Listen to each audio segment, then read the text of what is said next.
सिद्ध कीजिए कि रूट टू एक अपरिमेय संख्या है।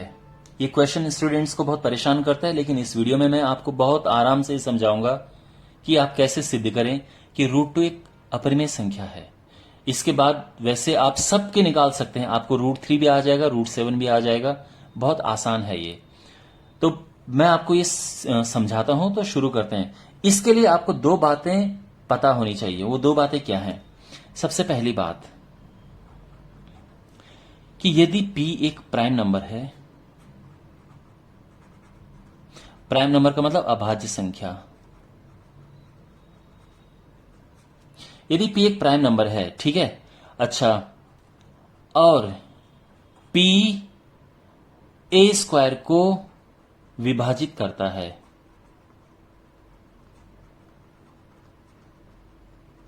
इसको हम दूसरी भाषा में क्या कह सकते हैं कि p a स्क्वायर का फैक्टर है।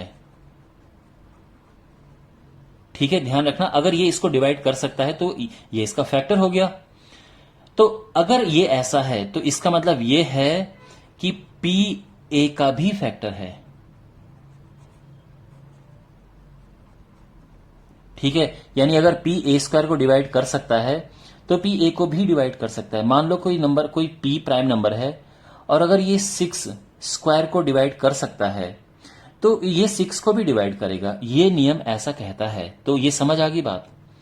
दूसरी बात आपको ये लिखनी है, ये समझनी है कि जो कोई भी परिमेय संख्या है उसको p अपॉन क्यू या a अपॉन बी, कुछ भी कह सकते हैं, इसके रूप में लिखा जा सकता है जहां पे a और b के कोई कॉमन फैक्टर नहीं हो। कॉमन फैक्टर न हो।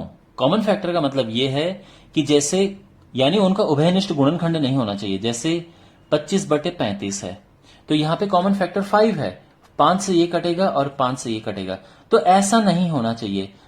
कोई परिमेय संख्या उसको हम इस तरह से लिखते हैं, यानी जैसे अगर मैं बोलूं 2/3, 2/3, या फिर 8/9, इनका कोई नहीं काट सकता, इन्हें भी कोई नहीं काट सकता है। तो ऐसा होना चाहिए, ऐसा नहीं होना चाहिए कि कट जाए, उनका कॉमन फैक्टर नहीं होना चाहिए। ठीक है ना?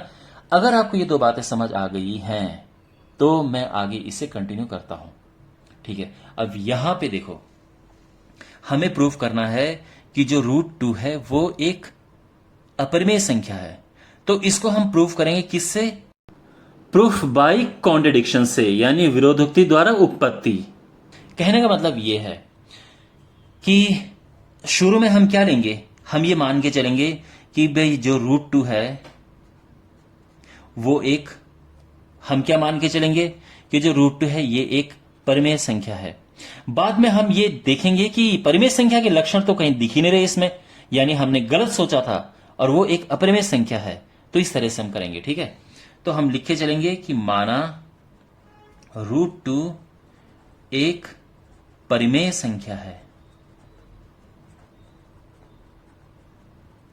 तो इसका मतलब यह है कि जो रूट 2 है उसको हम लिख सकते हैं a अपॉन बी, जहां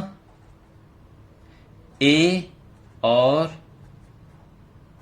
b का कोई कॉमन फैक्टर नहीं है।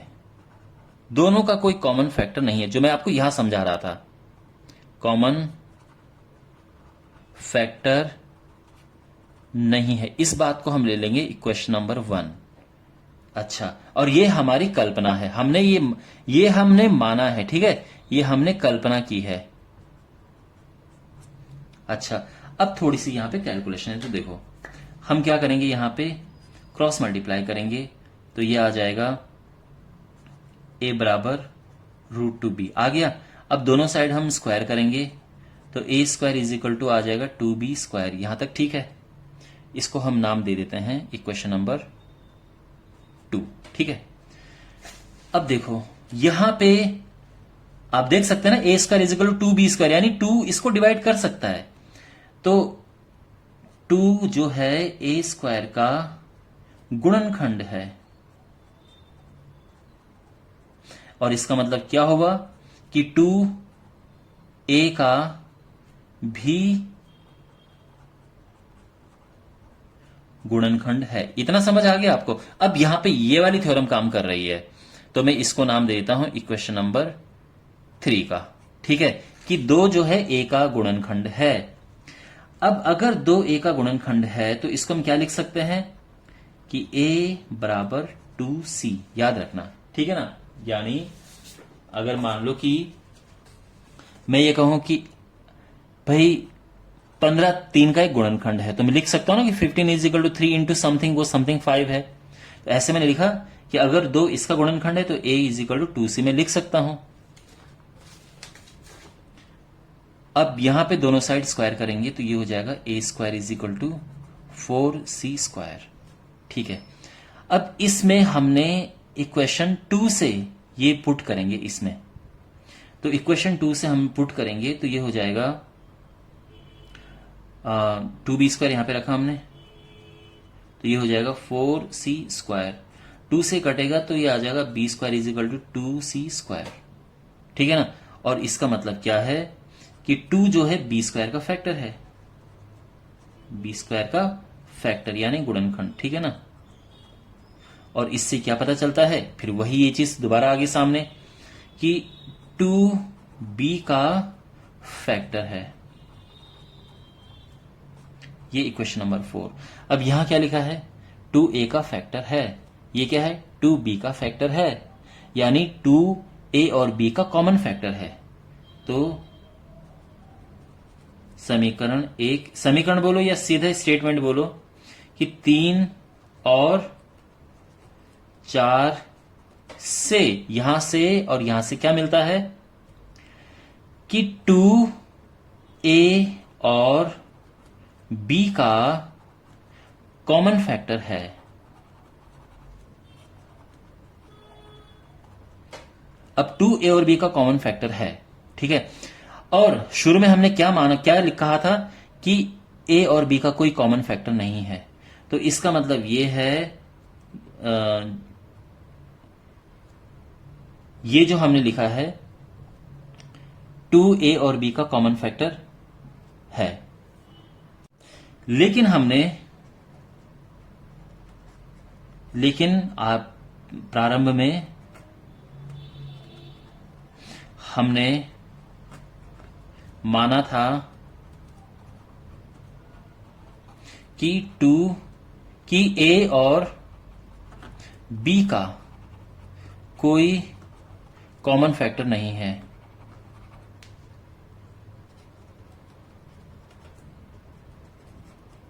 नहीं है, ठीक है, तो इसका मतलब हमारी जो कल्पना थी वो गलत थी। ठीक है ना, तो हमारी कल्पना, कौन सी कल्पना, कि √2 एक परिमेय संख्या है, गलत थी, त्रुटिपूर्ण थी। ठीक है ना, और तो इसका मतलब क्या है कि √2 एक अपरिमेय संख्या है।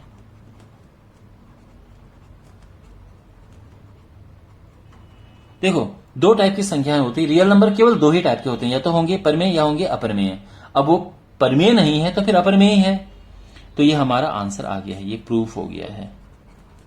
आई होप ये आपको समझ आया होगा। ये प्रैक्टिस मांगता है, ये जो चीज अगर आपने 2-4 बार प्रैक्टिस किया तो आप आराम से कर सकते हो। अगर यहां पे √5 आ गया तो सिंपली यहां पे √5 आएगा, यहां पे 5 आ जाएगा, जहां जहां पे 2 है, अब ये 25 आ जाएगा, फिर ये 5 है, ये 25 है, और यहां पे 5, बस यही चीजें, बाकी सब सेम है, तो सारे एक जैसे ही होंगे।